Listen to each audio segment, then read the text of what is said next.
Orang miskin yang dapat daging korban, dia boleh jual. Hadiah, dia boleh bagi kat orang kaya pula. Yang orang kaya tak pemalu tu pun ambil pula, orang miskin bagi. Macam mana dia dapat banyak?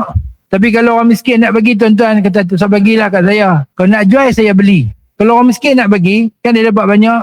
Tak salah. Bukan saya tak sudi, tapi kalau tuan nak bagi, saya nak beli. Kita beli kat dia. Kita bantu dia dan kita ajak dia, kata dia boleh jual, boleh ambil manfaat. Dan sedekah, orang miskin boleh bagi ke orang miskin lain atau barang sebagainya. Dia buat apa pun boleh. Makna di sini kalau dia buang pun tak perlu ganti. Tapi berdosa lah kalau membazir. Tapi dia tak perlu ganti. Tetapi tidak harus memberikannya kepada kafir. Harus menyimpan daging korban sekalipun di dalam masa mahal. Simpanlah lama mana pun.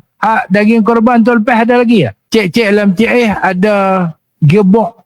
Gatai pergi ambil gearbox tu lepas. Sampai lah tak buat apa lagi. Duk ada ni nak masuk korban pula ni. Masa ambil tu rasa nak makan. Tapi masa nak makan tu rasa takut jantung sumbat lah pula.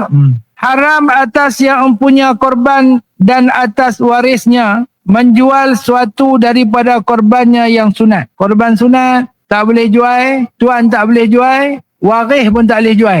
Waris nak jual macam mana tuan-tuan? Kadang-kadang waris tak tahu kata yang tu korban punya. Contoh, orang tu buat korban, dia ambil tanduk kebau buat apa? Buat ulu pisau. Boleh tak? Boleh. Tak ada masalah. Boleh.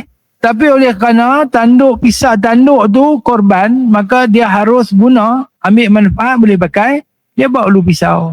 Lepas dia mati, dapat kat anak dia pisau tu. Lepas anak dia mati, dapat kat cucu dia.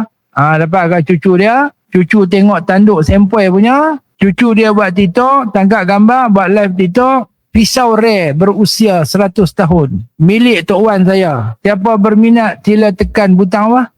Butang kuning. Ni mesti selalu duk buat. Tiba-tiba cucu dia jual. Tak boleh.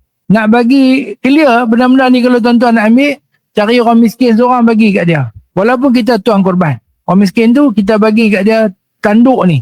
Pakcik saya bagi kat pakcik tanduk ni. Pakcik kata aku nak buat apa tanduk? Kubui pun tak boleh makan. Tak apa pakcik ambil tu. Lagi saya nak beli balik. Kita bagi ada tanduk tu, kita beli balik kat dia. Makcik, saya beli tanduk ni daripada makcik. Makcik tu berkata, aku jual. Berlaku transaksi. Maka selesailah masalah korban tadi ni. Jadi tanduk kita dapat lah. Ni bukan tanduk korban dah. Tanduk apa? Tanduk beli daripada makcik tu. Lepas ni cucu nak jual ke mana, tak apa.